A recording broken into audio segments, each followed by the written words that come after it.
books, just 3 minutes. Okay, so we're going to start with Michelle. Thank you, Yong-Le. It's really delightful to be with everybody here today. I'm Michelle Cameron. I live in Chatham, New Jersey. I have written 3 published works. The first was the first novel about William Shakespeare in the Globe Theater called In the Shadow of the Globe. The second was a Jewish historical novel called The Fruit of Her Hands. And the third is the one that we're going to be talking about today, which is Beyond the Ghetto Gates. Beyond the Ghetto Gates takes place in 1796 and 97, when a very young Napoleon Bonaparte makes his way through Italy, chasing out the Austrians as he goes. And he comes upon locked ghetto gates in the harbor city of Ancona in Italy, and sends his Jewish soldiers to demolish the gates and emancipate the Jewish residents there. So, Meryl.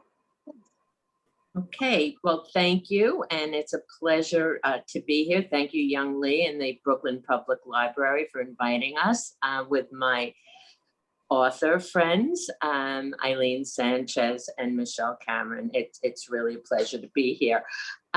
So I have had a very varied career. I began my professional career as a history teacher. I then worked as a school administrator, but all through I always wrote. And since I retired a few years ago, I'm devoting myself now full-time to writing. Up until the publication of The Takeaway Men, which is my debut novel, all of my writing was nonfiction. I published 2 nonfiction books, The Living Memories Project and a journal that went with it. And I had a story to tell, though, and I wanted to tell that story in fiction. You may know that the biggest selling category of novels on Amazon happens to be Holocaust novels.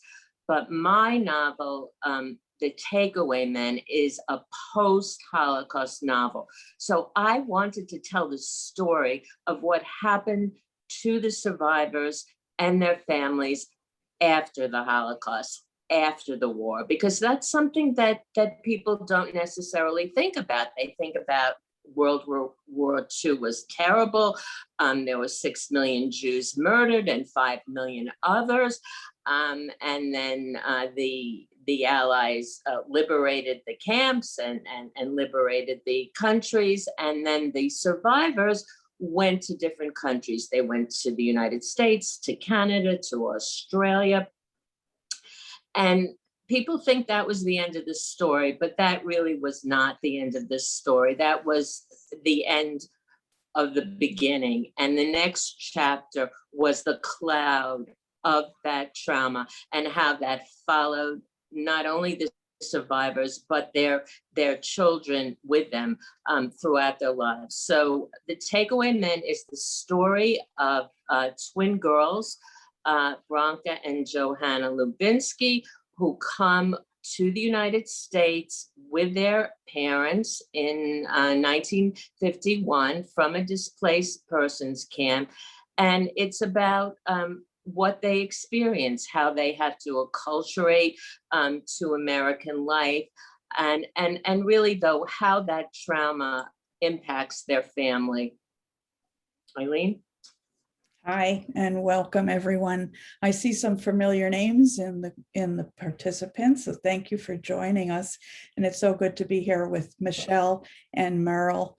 And I have to say, I've had all of my career, my first career as an educator was a 40-year career as a teacher, a learning consultant, and then a school administrator as well. But when I retired, I took a class with Michelle Cameron, and that led me to be able to tell my story, which is based on one of my first years of teaching. So it's not a memoir. It is, well, title, Freedom Lessons. It's based on my experience at the time, but also at the time in 1969. It's set in 1969, 1970, which we'll talk about what that era was like for the people in the story. But it was also, I had to do a lot of research to understand the characters in my story. I certainly knew the experience that I had, but I wanted to tell a fuller story of the mandated integration during that year. And so I have Frank, who tells the story from the point of view of high school students. And I have Evelyn, who was a colleague, a Black teacher, who had been much more experienced than Colleen. And I wanted to tell a story to show how similar many of the points of those stories and their lives were. And so this is my debut novel also. We'll see. I'm working on a second one. We'll see if it ever comes to fruition. And I welcome everyone, and we'll talk some more later. Thank you. Thank you, authors. So before we continue, I just want to make an announcement that this session is being recorded. And the three authors screen are being spotlighted. So the recording should only be seeing the three authors, including later on, if you want to raise your questions, your voice will be recorded. If you want to put your questions in the chat, please type it in. Thank you very much. So we are going to draw a line through history of how women were treated throughout history. We're going to start with Michelle. Her book was written during the Napoleonic period.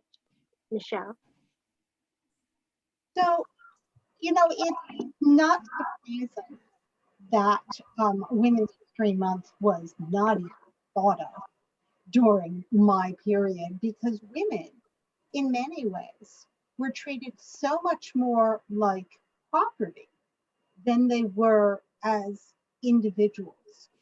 A young woman, certainly of a certain class, would grow up and she basically had one viable future. And that future was becoming a wife and a mother. If she didn't become a wife and a mother, she had to depend on the men in her life, her father and her brothers, you know, if she had them, or, you know, she had to scramble for some kind of living. And so, you know, books like Jane Eyre, for instance, show how women could, you know, become governesses. Very few of them worked as, and I'm going to talk about my characters in a little bit, but very few of them were given the opportunity to work unless they were from a lower status and had no choice about it. But honestly, women were not given any opportunities. They were not given a great deal of education. And they lived a very restricted life. And so that was the background that I drew on. I think, Meryl, you had a very different kind of background in your novel. Yes, thank you, Michelle. So I want my book, actually, when we're talking about women, we need to refer to two time periods. The book in the present takes place in the post-war era, but there is a lot of discussion and flashbacks and information about what happened during the war. And this is really relevant when we talk about women. I'm going to talk about the United States now. When we get to my characters, I'll talk about Europe as well. So in the United States, during World War II, women took on a much more important role than they had before. I'm sure you've all heard of Rosie the Riveter. That was one example. Women worked in different industries because the men, by and large, were in the military, fighting World War II. So women, there were women in the military as well. I'd like to mention that my own mother actually graduated from NYU, and the same week she enlisted in the WAC. And she, during that time, she had a very important responsibility. She was on the newspaper there, and she was a reporter, and she mostly had male colleagues, and she went out and covered stories, and she interviewed important people who came to the post. And you know, she fulfilled herself in that way. What happened once the war was over is that, by and large, of course, there are always exceptions, but by and large, most women went back to the traditional role. What happened was the war was over, and the service people were coming home. They either wanted to get married, have children, buy a home, or go back to school on the GI Bill of Rights. And it's interesting that many more men than women took advantage of it. First of all, there were quotas in higher education, in colleges, for women at that time. Women, if they could get in, were viewed as, well, you know, you're taking a man's place. And they were really not welcomed the way that men were. So by and large, you know, if you were alive during the time, if you've seen any of the sitcoms, the black and white TV shows from the 50s and 60s, women were in the kitchen, supporting their husbands, they were cooking, they were raising the children. And for the most part, that was what the 50s were like. Eileen, you want to tell us about your time period? Okay, well, mine kind of overlaps with Meryl's from the 50s and the 60s. So Colleen is the main character in Freedom Lessons, and she was a baby boomer. So it's also the baby boomer years, the years of hope and change, and everything was you know, going to be wonderful. And that's why, so there were so many babies born, so many children, and the schools were bursting. So they also needed, at the end of the 60s, mid to end of the 60s, there was a lot of push for women to actually attend school, college, and then maybe to become a teacher, to have a career. So things started to change at that time. And it was important for women to not just go to college to get a husband. That was sort of the 50s view. Find somebody rich, or that's going to be rich someday. But now women wanted to take that role for themselves. So there were many more in the late 60s, mid to late 60s, women were starting to protest against those kinds of restrictions. So you have the burning of bras, and, you know, women really asserting for their rights and marching in the streets, joining protests. So it was years of social protests, and so there were a lot of changes that women were very involved in at the time. And so basically, I'll talk a little bit more about that as we go on. I think there's another question, Young. Thank you. Thank you. So we're going to talk about more details of your books. How do each of the characters in your novels represent their particular time period and perhaps break the social expectations? Eileen, would you want to start first? Okay. I think that one thing I'd like to point out is I'd like to compare the experience of Colleen as the white teacher and Evelyn as the black teacher. What I said before about women wanting to start careers and go to college, Colleen was the first in her family to go to college. So it was important for middle-class families could now afford to send their daughters as well as their sons to college. And Yeah. the difference between Colleen as the first generation college and Evelyn as a black teacher in the South, in the deep South, was a third generation college educated teacher. So there were many middle-class families in the South, black families, that we don't really hear a lot about. Professionals that have made the changes that they had received the education and had professional careers. So in my story, Evelyn is not only a teacher, but she was helping her father with his funeral business, so his funeral home.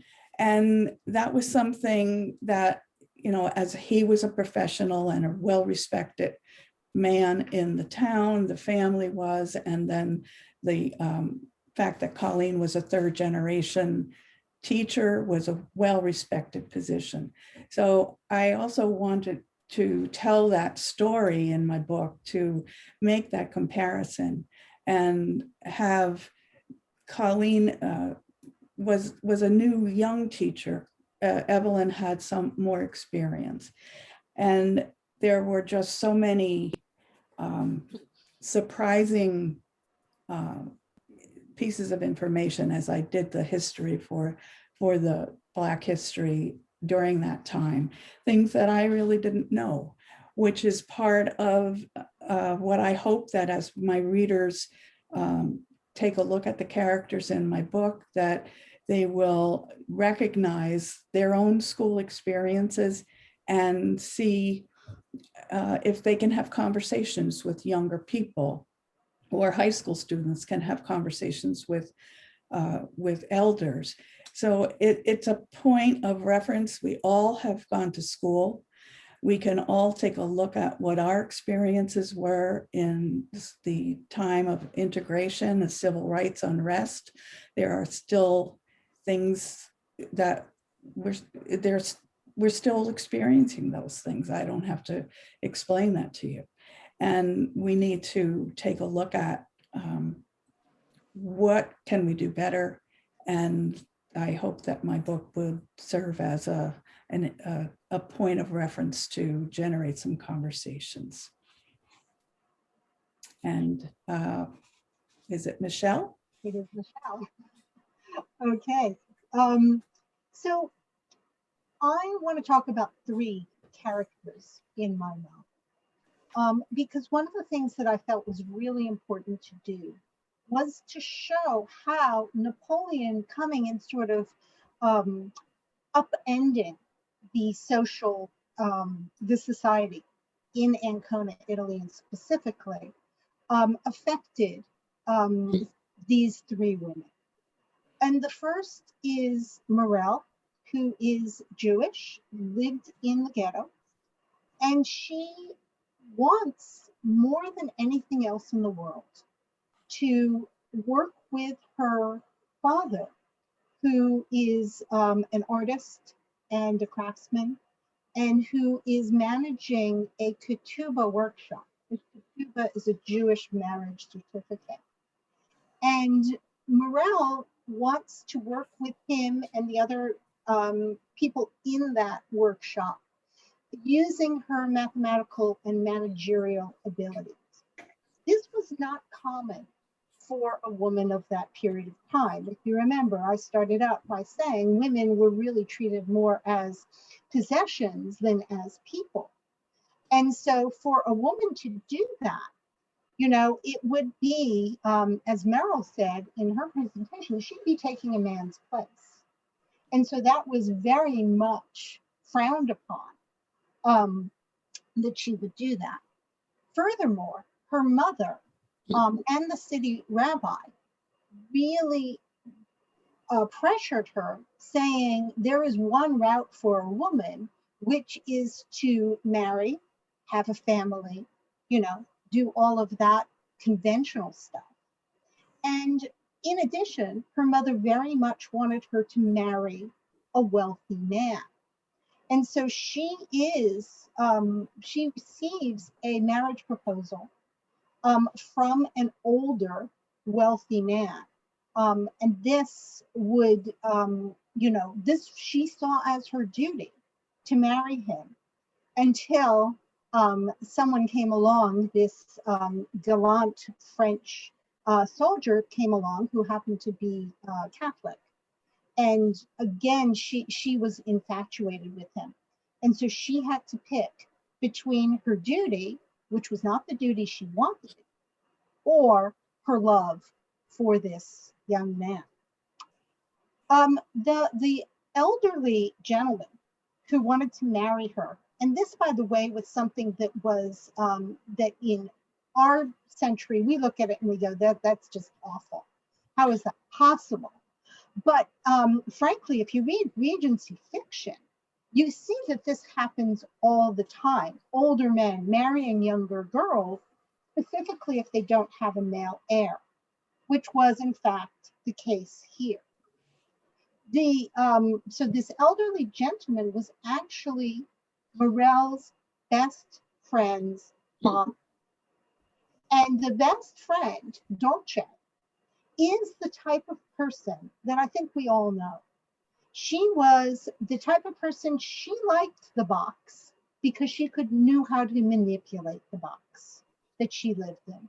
She didn't want to do anything beyond the conventional become a wife and mother, but she had enough wealth that she felt entitled to pretty much own her own destiny.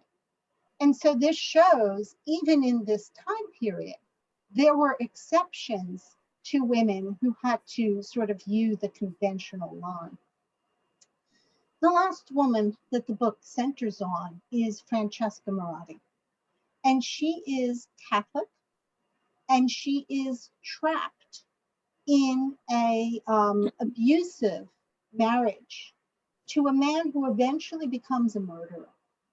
And she doesn't see any escape from her life because she's told by her society, and particularly by the priests, that this is her husband until one of them dies, you know, and she needs to help him no matter what he does.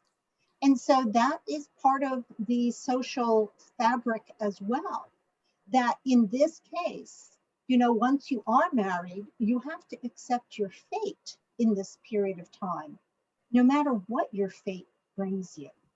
And so those were the three characters that pretty much showed what life for women was like during, you know, this period in history. So, Meryl. Hey, thank you, Michelle.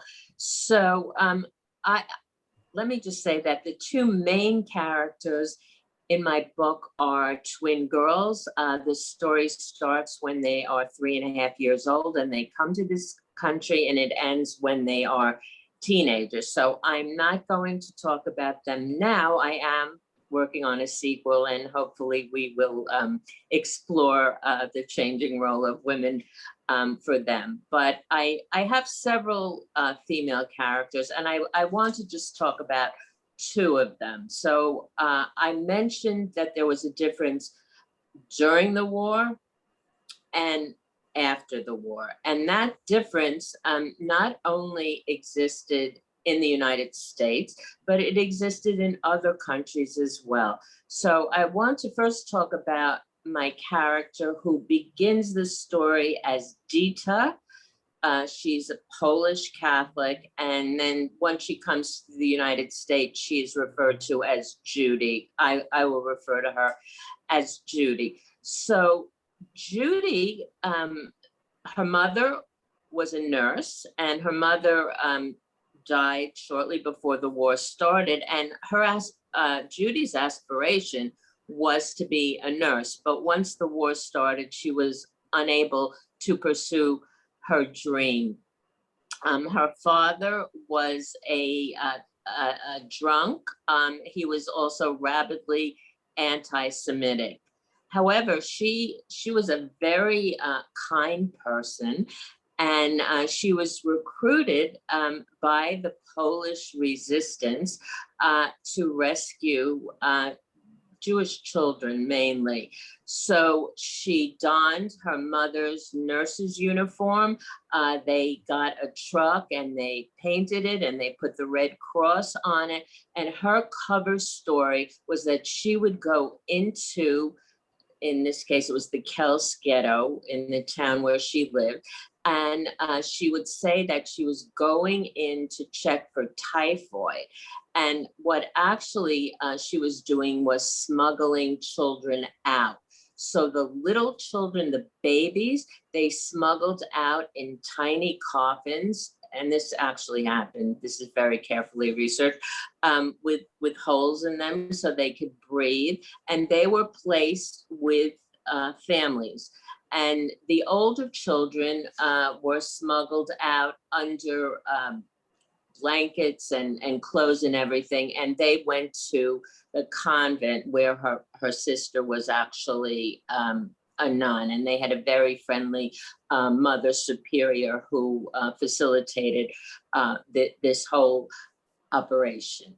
So not only did she save children, but she ends up saving her husband to be.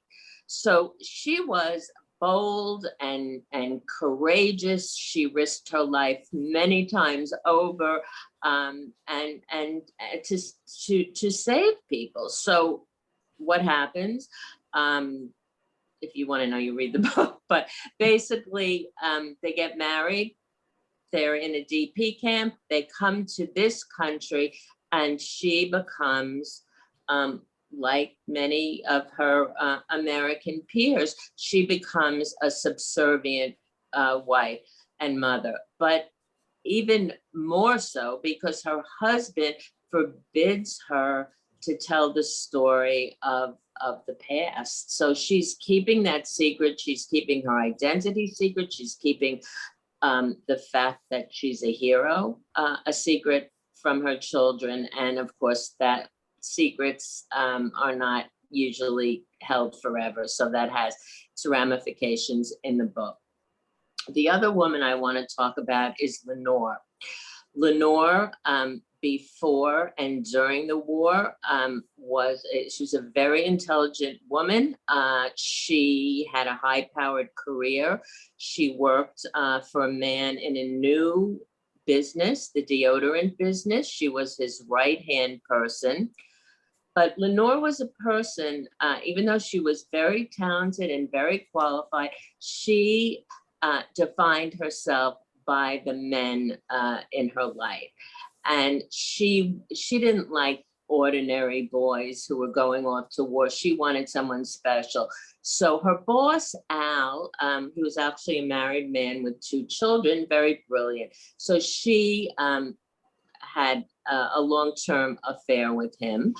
And I'm not going to tell you the whole thing, but anyway, she became pregnant, and she had a child out of wedlock, which is another huge difference between now and then. I mean, that was just totally shameful, and it was so shameful that she concocted a lie, and she told not only everybody, but her daughter, that her father had died when when she was a year old. And of course, there are but secrets don't last forever.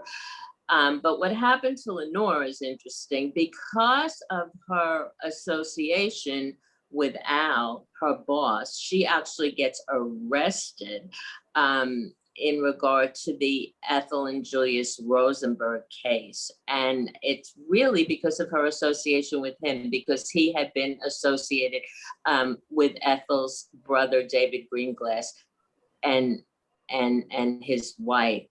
And I'm just going to end on, just like Ethel Rosenberg, who was really, historians do not really think that she was a spy. So it was a question of, guilt by association, her association with a man.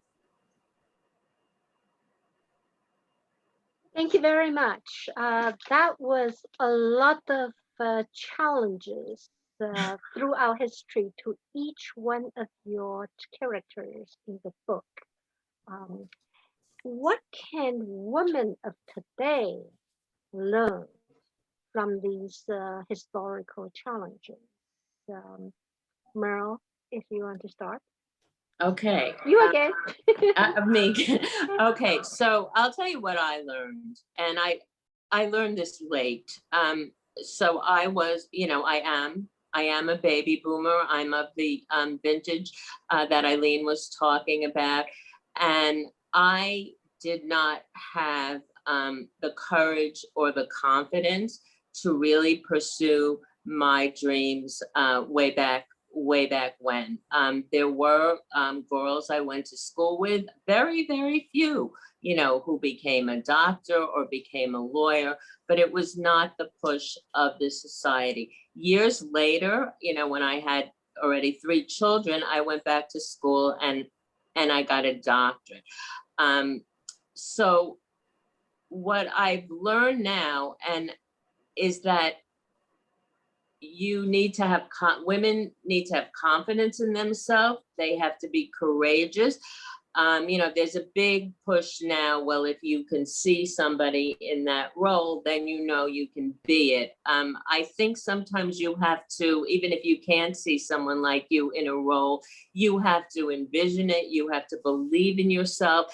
And I just like, young women today to know how much things have changed. And of course, they're still changing, they're still evolving, but they have so many more opportunities, and they should have more. And I see that women are still not paid what men are paid for the same job. So there's still a lot of work to do. But I think, Mika Brzezinski, you got to know your own value.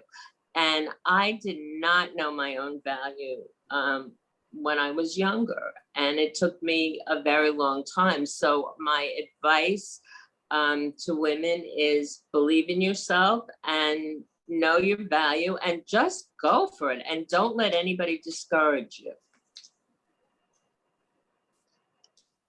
Oh, I'll pick it up from there. Okay. So I have two things I want to say about what we can learn from our novels, and mine in particular. And the first is somewhat of a cautionary tale. When I published my first historical novel, The Fruit of Her Hands, it wasn't called that at the very beginning. I can't even tell you how many times, you call it title hell because you have to figure out the right title for the book. And my publisher said, I want something that comes from the Bible for this book. And so I looked at the proverb that a lot of people know from Women of Valor. And I found the phrase, the fruit of her hands, which really sort of suited the book. And she loved it, and we went with it. Once the book was out there in the world, we discovered that that is actually a catchphrase used by fundamentalist women today who want to be subservient to their husbands, who glory in being subservient to their husbands. So my cautionary tale is we have come a tremendously long way, but there are still pockets in this country, in the world, where we haven't made much progress at all.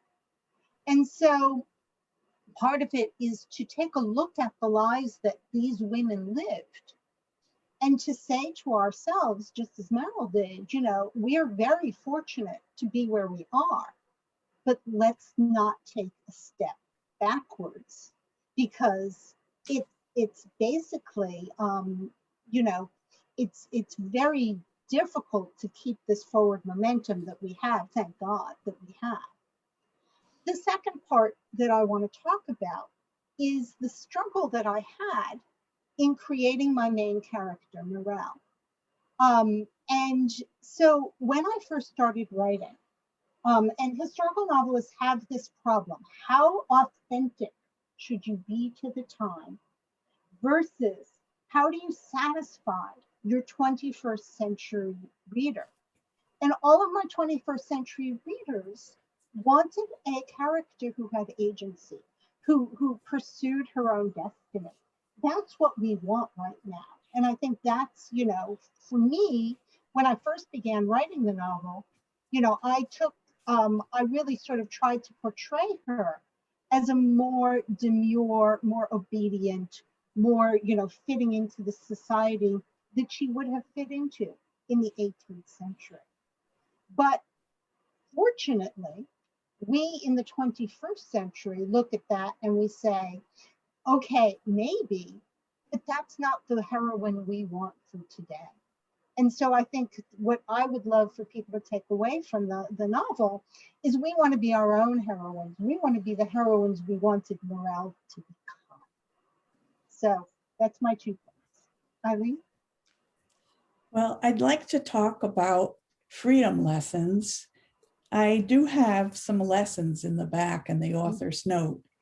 So it's really what I learned from writing the book, from doing the research, from taking my own history as a young woman, as a young teacher, as a person that has always lived in New Jersey, but then moved to a very southern town with a culture that I didn't understand.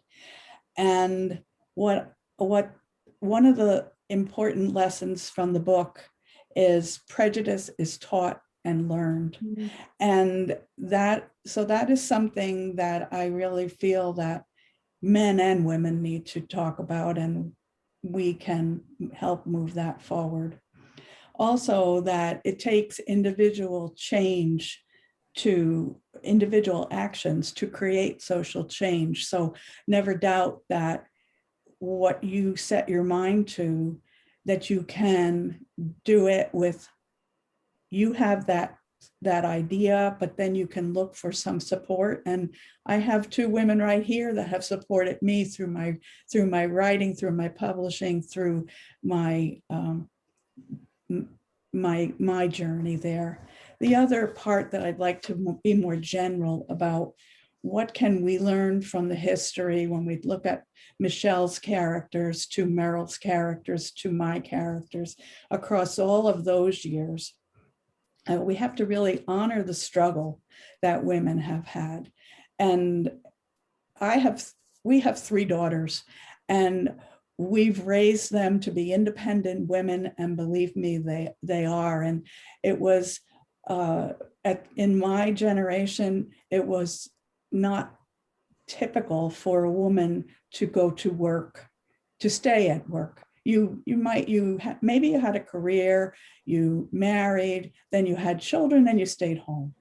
But that's not how it is today. So these young women that are living the lives that our generations helped to build, I want to honor the right to vote.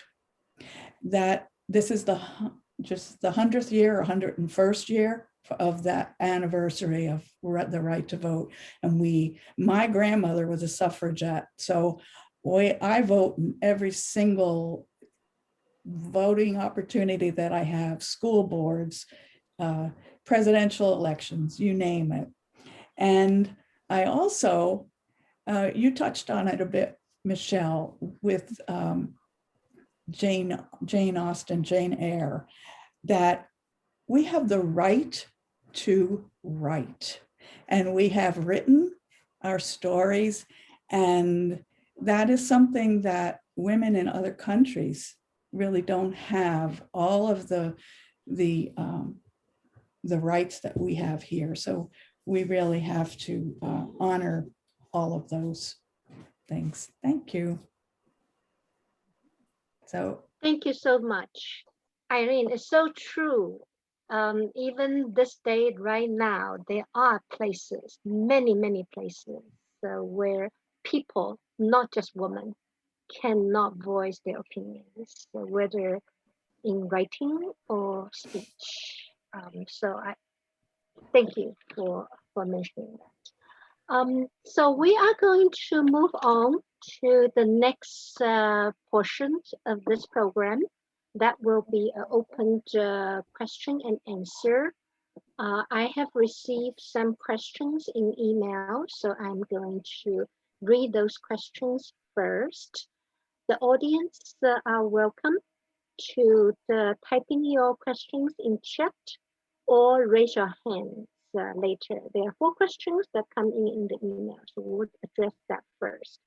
I am going to read the question first. This one is for Michelle. So the question is, living in a Catholic-dominated society, the Jewish people seemed so weak. For example, when they were attacked by the Catholic Fellowship, they did nothing. All they did was just hiding and got beaten up. So in your book, why didn't the Jewish people organize and fight back? That's the question from Michelle. Okay, so this had to do with the long history of Jewish oppression.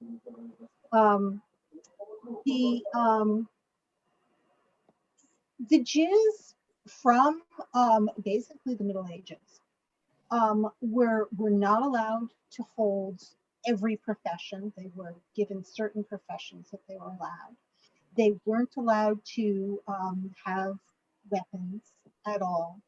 And so over the generations, when there were pogroms, when there were attacks against the Jews, they had no way to fight back.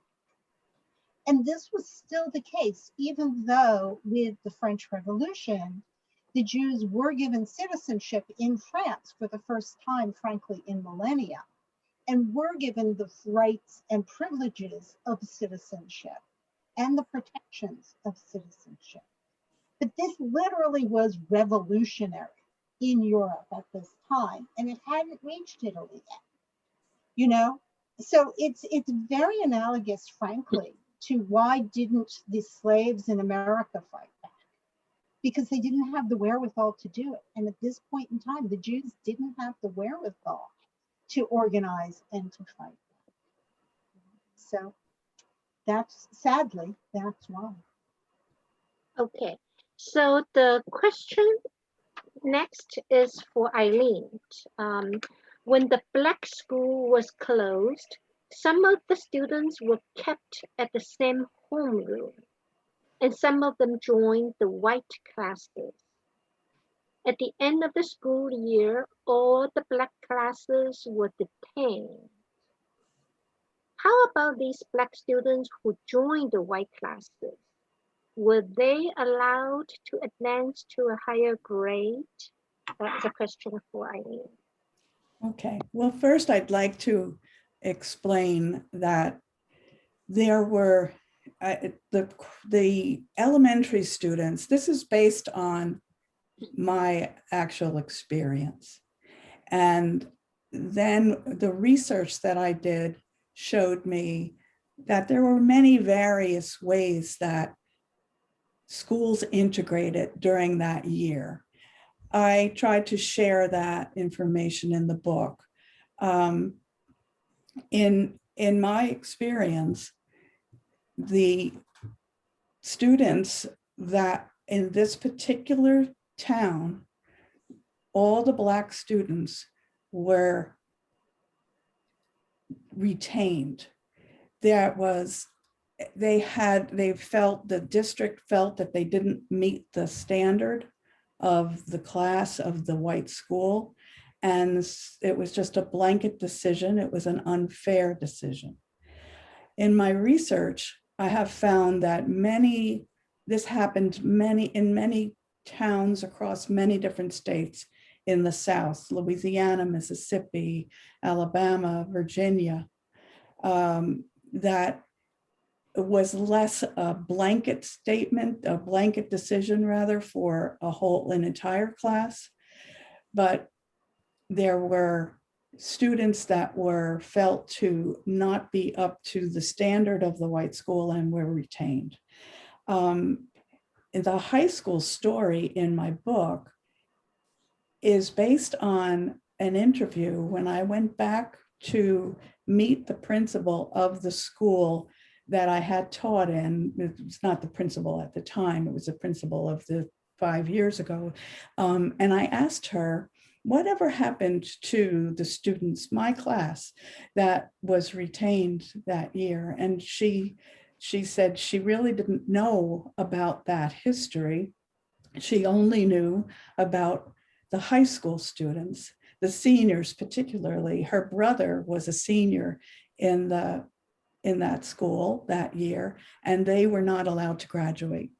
So she said eventually they did, the parents fought it, and the students were allowed to graduate that year, but not from the white school. They had to graduate with the Black school's name on their diploma, which was actually fine with them because that was their school. And the Black schools were very important in the communities. They served as a real community center. And so they were proud to have that on their diploma, the name of their school. So it was an example of some of the inequity, the unfairness, the lack of planning. The story takes place in 1969, 1970.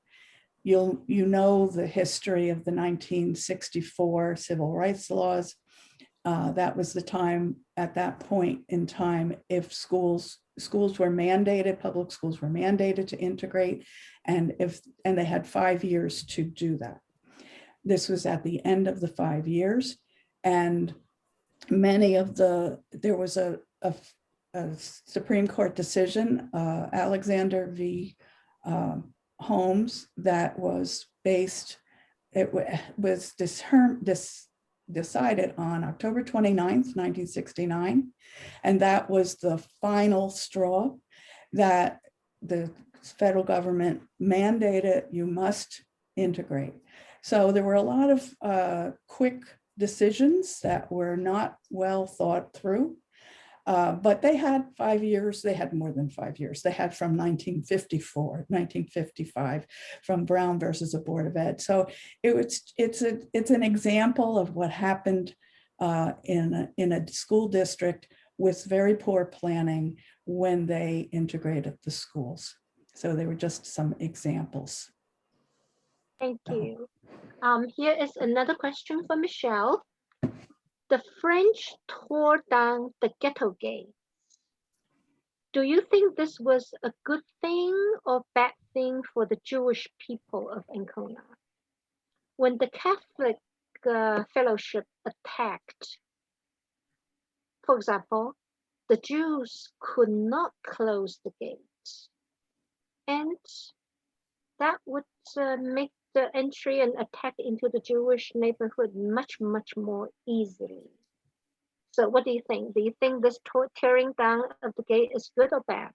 I think anytime that you imprison people, even if it's just sundown to sunup, and don't allow them out, is a bad thing. Yes, it's not wrong. There were actually attacks against the Jewish residents of the ghetto in the coming years. And like Meryl, I am writing the sequel right now. Um, so there will be some of that in the coming book. But it was a step towards becoming really emancipated, being given the rights and protections. And in the novel, the Catholic Fellowship does attack, and they are protected by the French army. And so this is, it's, would it have been better if they could have just locked the gate and hidden inside? I don't think so. I think it's better to have the freedom that they really deserved as human beings. Thank you. Just inserting a question from myself. Where is the story taking place for your sequel? My sequel. It's very interesting. Napoleon does this very interesting thing next. He's supposed to attack the British, and he decides to do so by conquering Egypt, because the British had a lot of business interests in that area of the world. And so he takes a major expedition, including 126 philosophers, writers, scientists, mathematicians, painters with him, on this massive military expedition.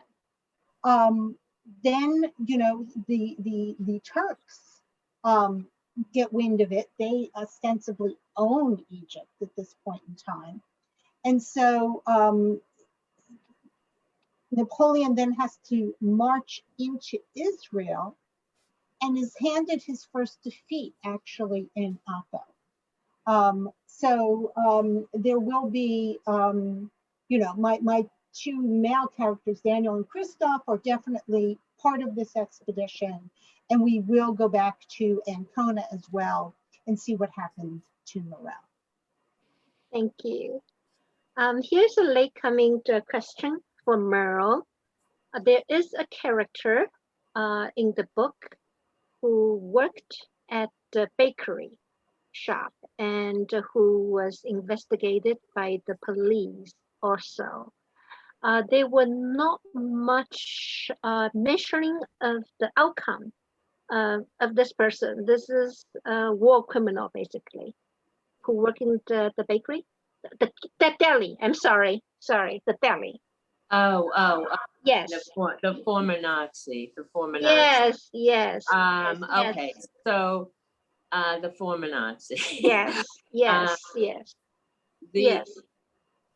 That was in the book. I put that in the book to raise certain questions. One of the things I wanted to raise questions in my book, and one of those questions is what do we do when we see evil in the world? Do we speak up? Do we stand by and watch? Do we take action? Do we look the other way? I wanted to raise that question. However, I, as a former history teacher, and I have researched this topic, I think ever since I read the Diary of Anne Frank in the 6th grade. It's just a real interest of mine in terms of the Holocaust and post-Holocaust.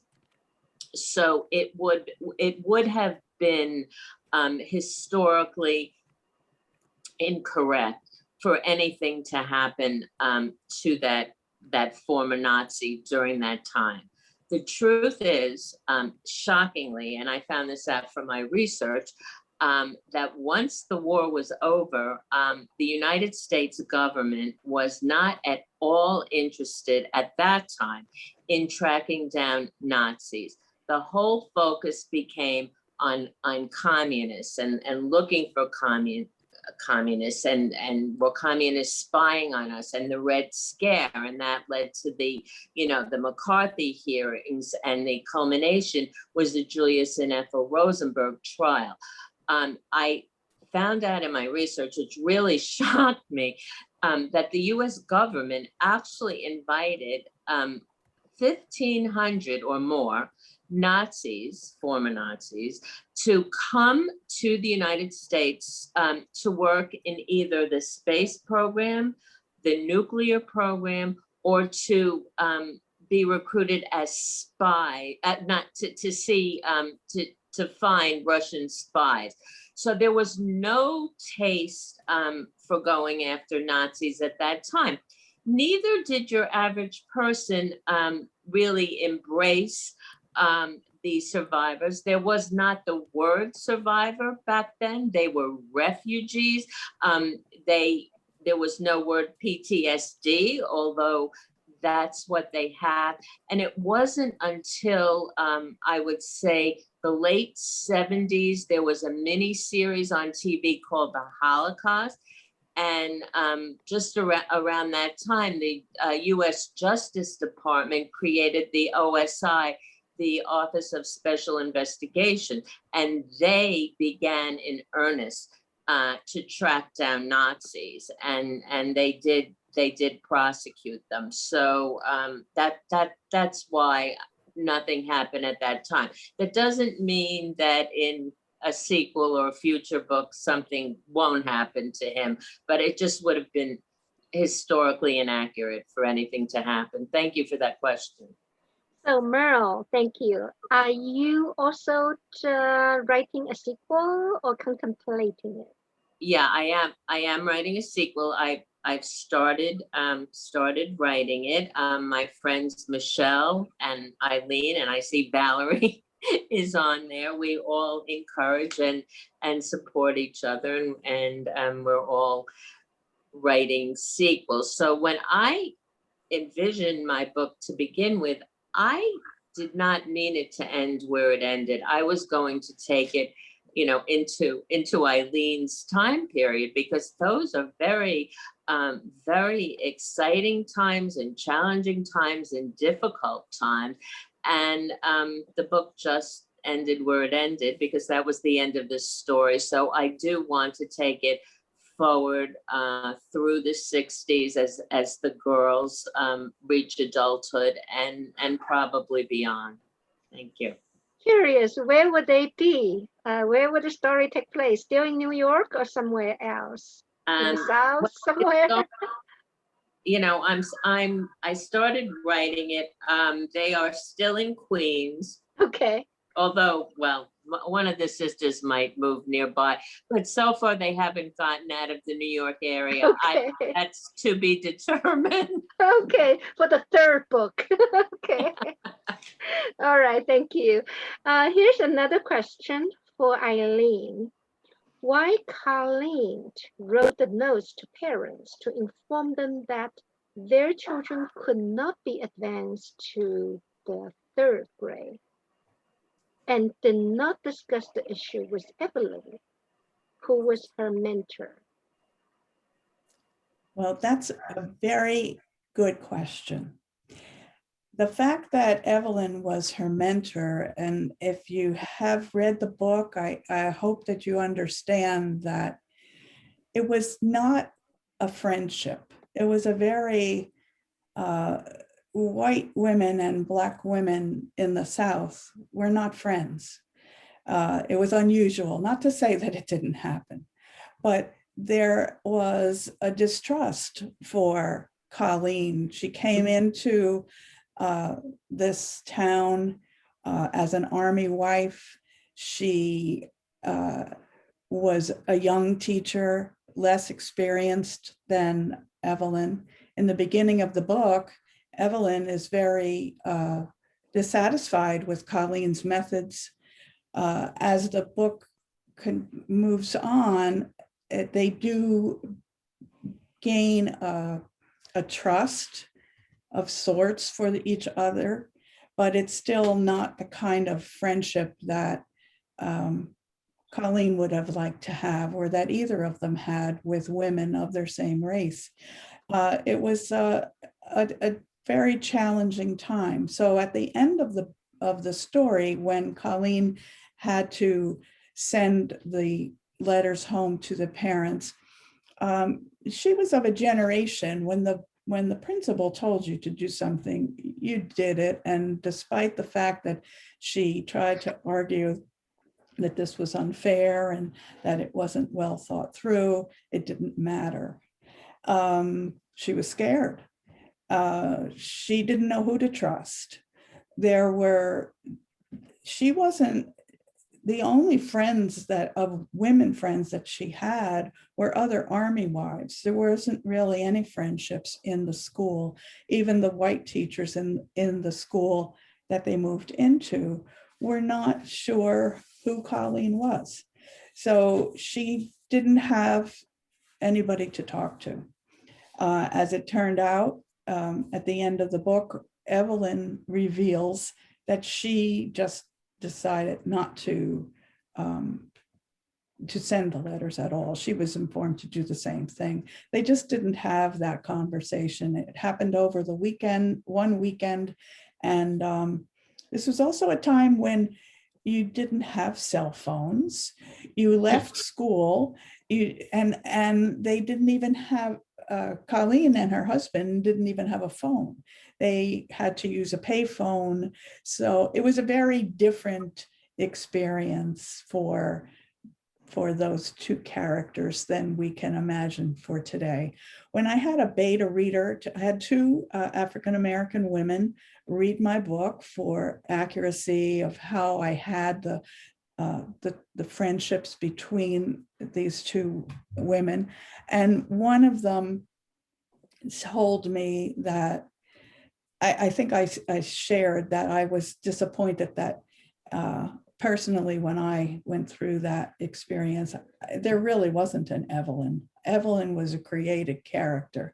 Evelyn was based on a woman that I worked with later on in my career, in the last 20 years of my career, and I named the character Evelyn after her. Her name was Evelyn. So I did have a friendship like that I would have liked to have had and would have liked to have shown in the book, but that wasn't typical. So that's why she really didn't have that conversation with her mentor. Right. Thank you. Colleen, if I recall the book, Colleen also had a lot of difficulties in the white school because the white faculty members were also treating her in a different way. Right, because she was from the North. She was a Yankee.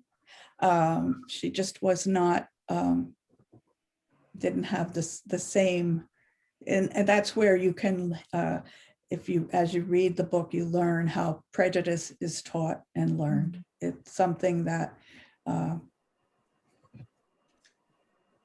is pretty clear, I think. Yes, thank you.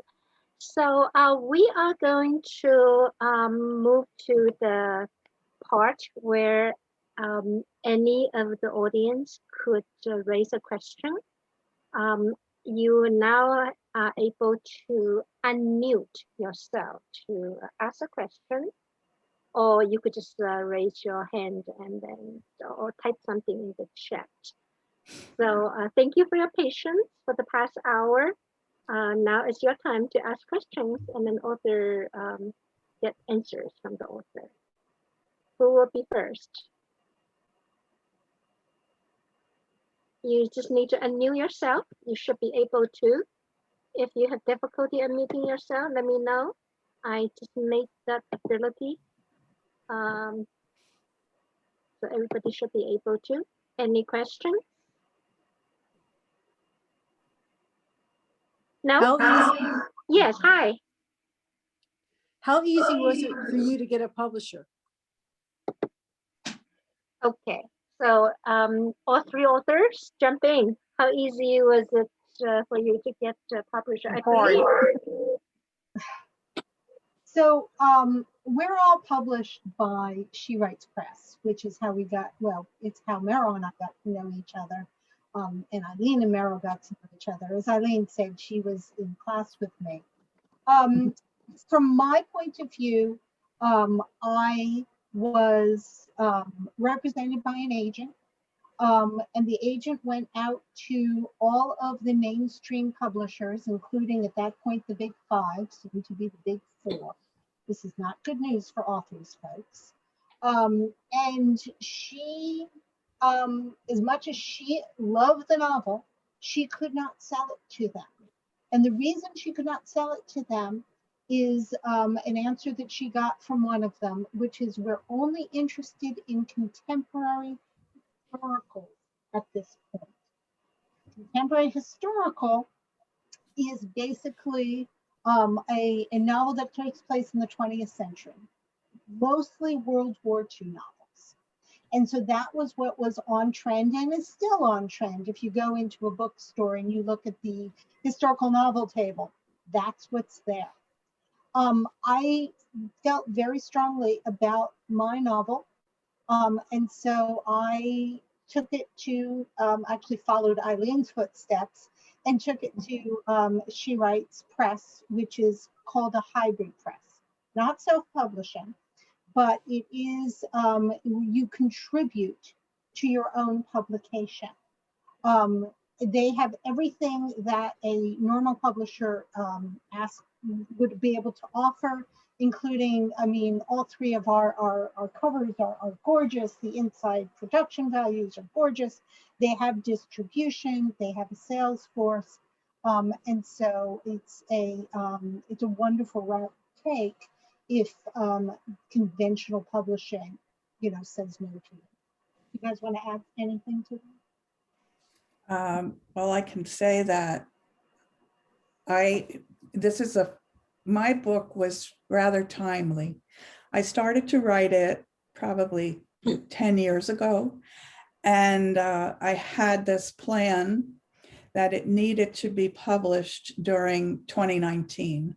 And 2019 was the 50th anniversary of the events in the book.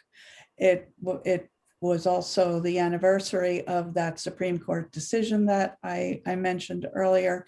So I had it all planned out, and I followed my true mentor, Michelle Cameron, who guided me towards publication.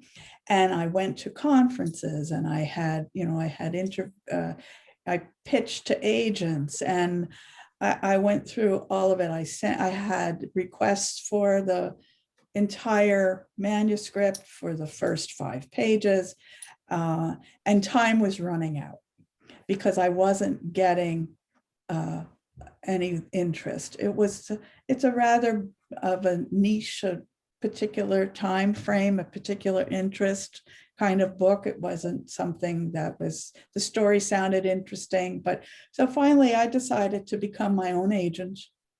And that's what I still call myself. I'm my own agent. And I found She Writes Press, who, as Michelle explained, you invest in yourself. And if anybody is interested in it, I have had a very successful experience. And the most important thing about the difference between being self-published and going with a hybrid press, the way that we three did, is their distribution. Our books are available as traditional books are. They're in libraries, they're in all bookstores, they're online, all the typical Amazon, Barnes and Noble online, Kobo. They're on bookshop.org.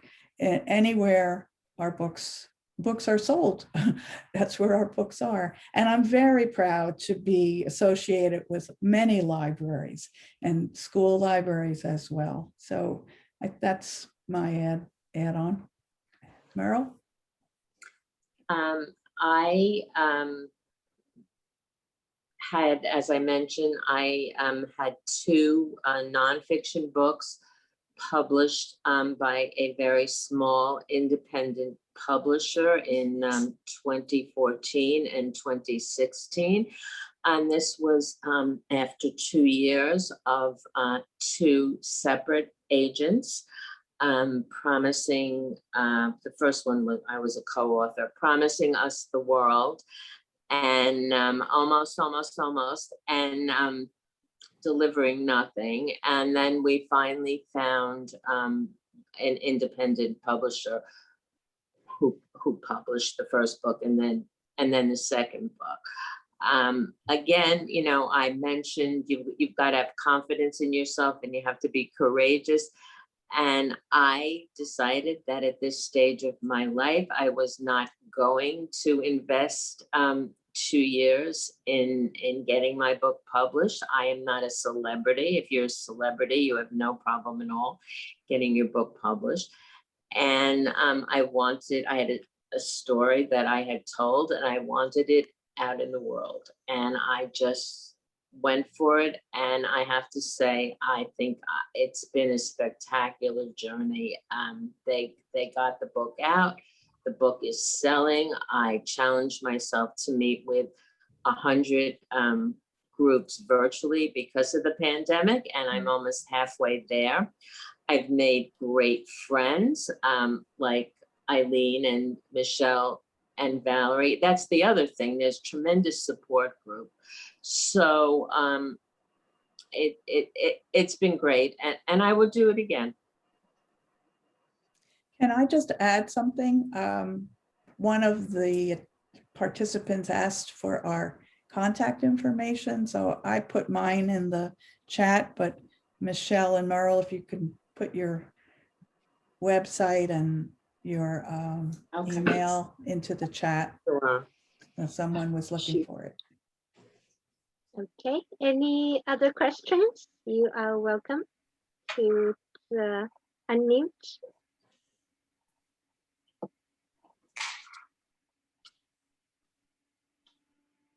Okay, I see a comment from Virginia. Oh, okay, she can, okay, there's a comment about Gloria. Question, after you complete your novels, do you mourn your characters? Or are you relieved and glad not to think about them? That's the question to all three of you. Eileen? Or you're glad that No, it's funny that I I've got really low battery. Can you go feel- on that thing? you feel that you know Get their email. someone.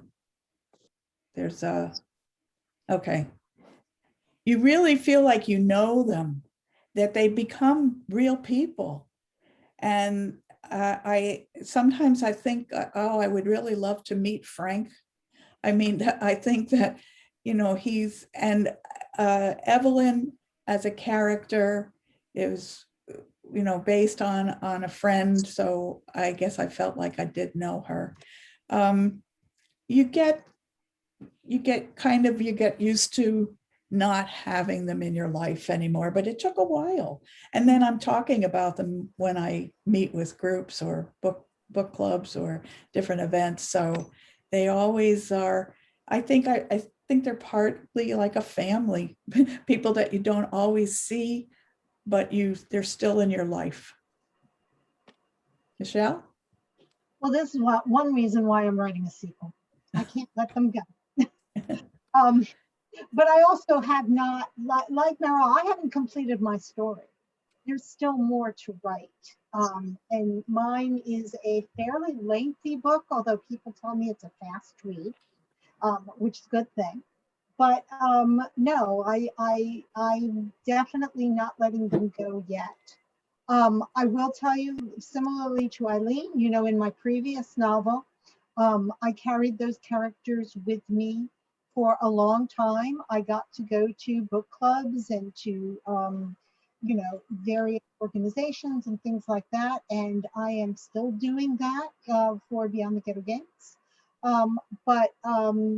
Yeah, you do eventually have to move on to the next book. So after the sequel, I will. Meryl. Well, I'll confess, I was happy to be finished with the book when it was finished. I didn't look at it for a while. As I said, I didn't really expect it to end there. So the smart thing to do would have been to just continue it. But of course, I didn't do that because you get very involved in, all the prep work and promoting the book. So I kind of, I stopped doing it. But I was very pleased that a number of readers requested a sequel, and I realized that I was not finished with the story. So I've just started writing it recently. Thank you. Other questions? Would you include new characters in your sequel? Just curious. I am. Yes, yes. Yeah. Yeah, no, definitely. I have a number of new characters that are going to show up in. I do as well, because as I said, the girls, the teenagers, my plan now is to jump a few years. I don't want to give the whole thing away, and then pick it up. So there would have to be new characters, love interests and things like that. Well, my book is not a sequel. It just segues with a couple of the characters. One of the more minor characters in the book becomes a main storyteller in the next book. So it's a little different. I'm looking forward to that. Wonderful. Questions from the audience? I'm surprised you're so quiet. Barbara, Marie, Virginia, any questions from you? Tina? Well, I had already attended when they were on the last time. Right. How? For each one, so which I had told all of you ladies how much I enjoyed all of your books, and I'm thrilled that there's more to come. Thank you. Yeah, I second that emotion. I'm so happy. I'm so excited to hear that there are new books coming, and I'm also thankful for She Writes Press and for that you went to She Writes Press and got published, because I'm happy, so happy to have been able to read these books, and I'm so glad you're available to a wide audience, because these 3 books were very well worth reading, and I have recommended them to everyone I can. Well, Thank you. So Thank thank you you so so much for doing this and for doing these author talks. I think they're fabulous. And there's probably few questions because you're all 3 of you are so thorough, in your answers that you answer everything I think of along the way. So thank you. And we should say, while we're talking about Women's History Month, Brooke Warner, who's the publisher of She Writes Press, is really dedicated to empowering women and empowering women's voices and writing. Absolutely. Virginia, you have something? You need to unmute. Virginia, you need to unmute. We cannot hear you. Okay, while Virginia is trying to put... Sorry. Yes, I wanted to say I just endorse everything Marie and Barbara said, and just to say this was really enlightening. And I never really I read all 3 books, but in reading, I never thought about the fact that the female characters, never looked at it in that perspective. And, that focus put a different spin on the books. And I appreciate what all 3 of you have done. Thank you. Thank you. Thank you. Many of you have been with my book club for a while, and we have quite a few new participants today. I would love to hear from the new participants. If you have questions or comments, I know that most of us are new to here. Maybe you have not read a book, but if you do have comments and questions, please, this is your opportunity.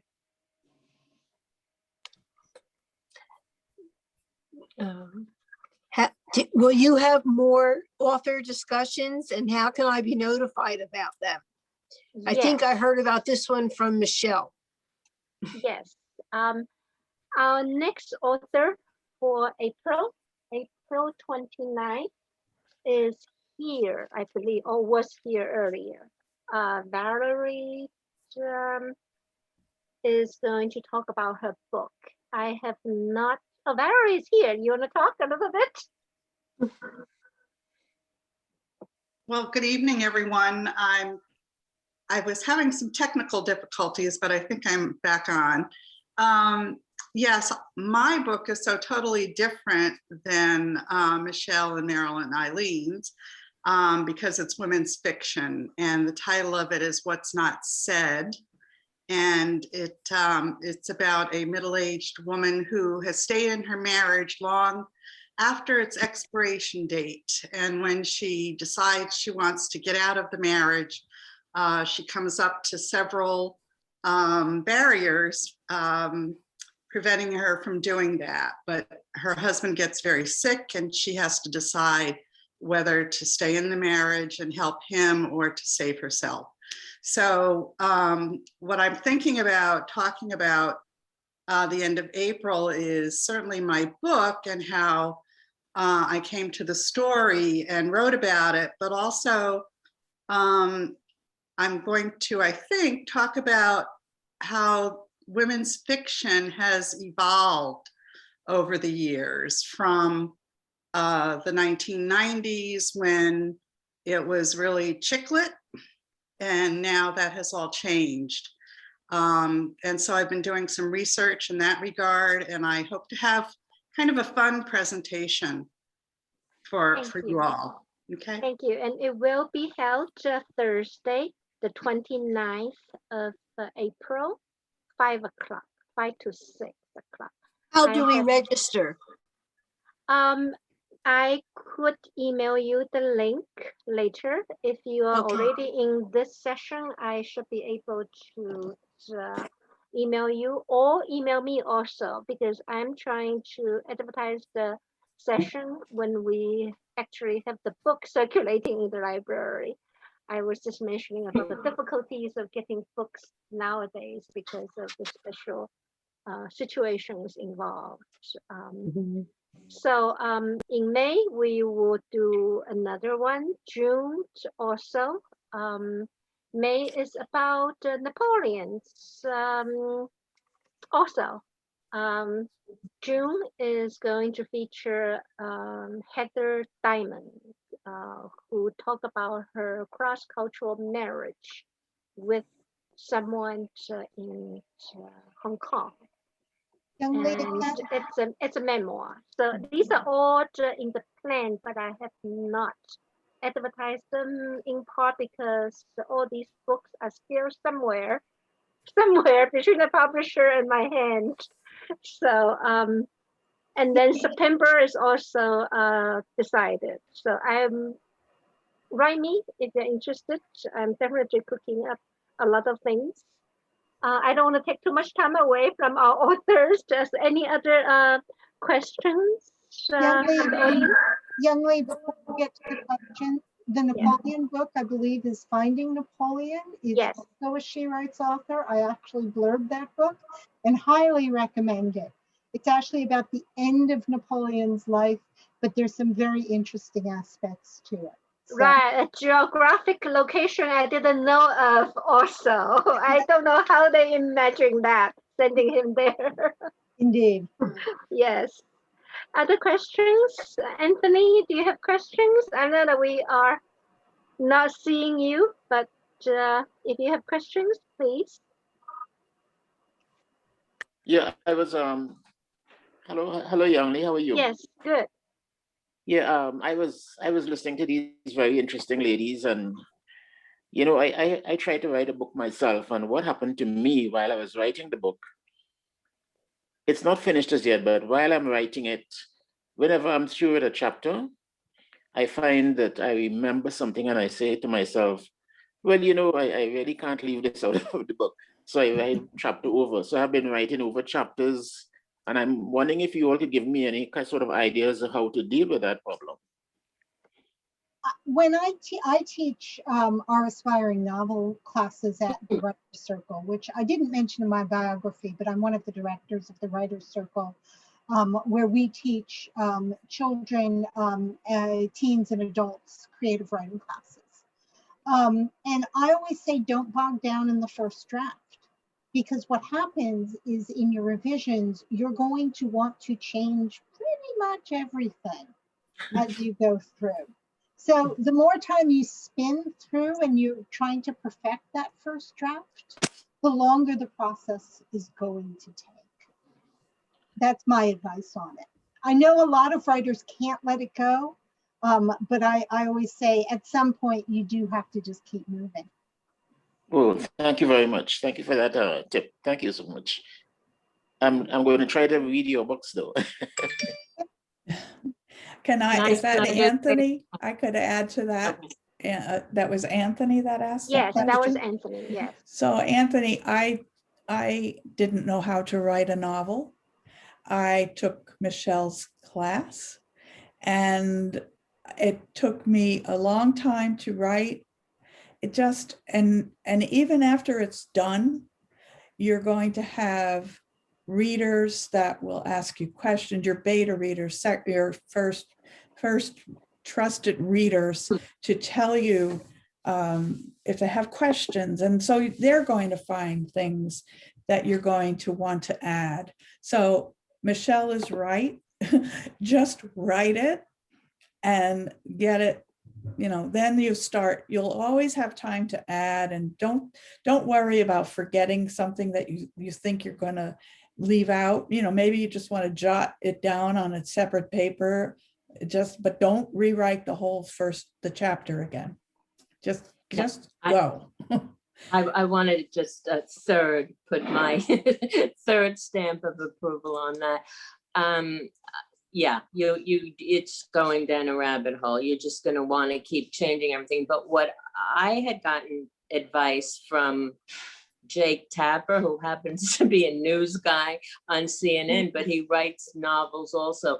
And this is very helpful to me. He said that he challenges himself to write, in his case, it's 500 words a day. It could be 750, it could be 1,000, it could be 300, whatever. And you just try to write a number that you challenge yourself to every day to write new content. And I found that keeps me going as well. Thank you. Yeah, well, thank you, ladies, for that very valuable advice. Thank You're you. There welcome. is a question here asking Michelle to tell us again how and where we could attend your writer's class. Do you want to put it in the chat, Michelle? I would be happy to put it in the chat. We have been primarily in New Jersey, but with COVID, obviously everything has turned virtual. And we made the startling decision that it would be a really good thing to continue some in person, but some virtual classes. So I'm happy to put that. I'll put the URL. How often do you do virtually and how often do you do in-person meetings? Let me just make sure I've done that right. It's basically writerscircleworkshops.com.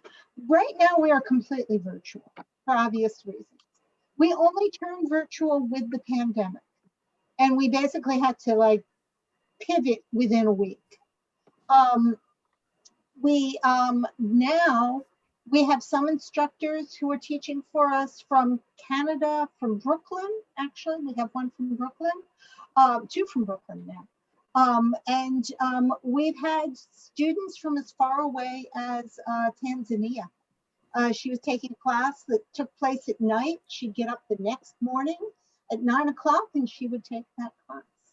So like I said, we're going to try an approach where we will both continue to offer our in-person classes, but we will continue to offer virtual classes as well. Wonderful, thank you. Do we have any last minute questions? It's 6:31. We were scheduled to Yes, Yong-Le, can you put all of this information with the emails and the contacts and the URL in an email to us? Because the chat's going to disappear in 5 minutes. Well, will. whenever you hang up from us. I will. I will. Okay. I'll save them, Marie. Yes. Good, thank you. Can I Last just minute add something? Sure. Yong-Le, I really want to thank you so much for inviting us, and your programs have been such a wonderful shot in the arm for us.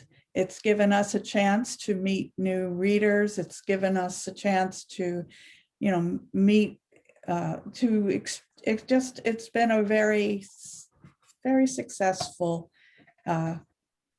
group that you've run, and I've really enjoyed it, and I know that my colleagues here have too. And meeting all of the authors and all of the readers that actually came back to hear us again. That was That's really amazing.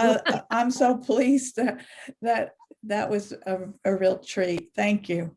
Yeah, Thank no, you. I absolutely want to echo every bit of that. It's a wonderful thing to get in front of potential readers. So that's been wonderful. Thank you. Thank you. Thank you. Thank you. It is my pleasure. And I'm very happy that this is one of the very positive things that came out of the pandemic. And we will continue dealing with the ordeal, including the library circulation of books. In one way or another, we will continue this monthly event with authors, and I'm expanding it to other programs, such as programs to meet the artist or to meet a musician.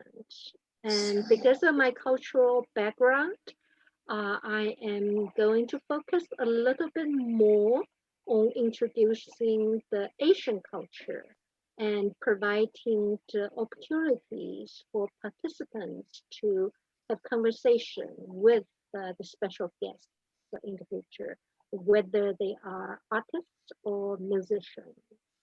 And currently, I'm also running a series of Asian brush painting program led by online artist who speaks English and Chinese very well.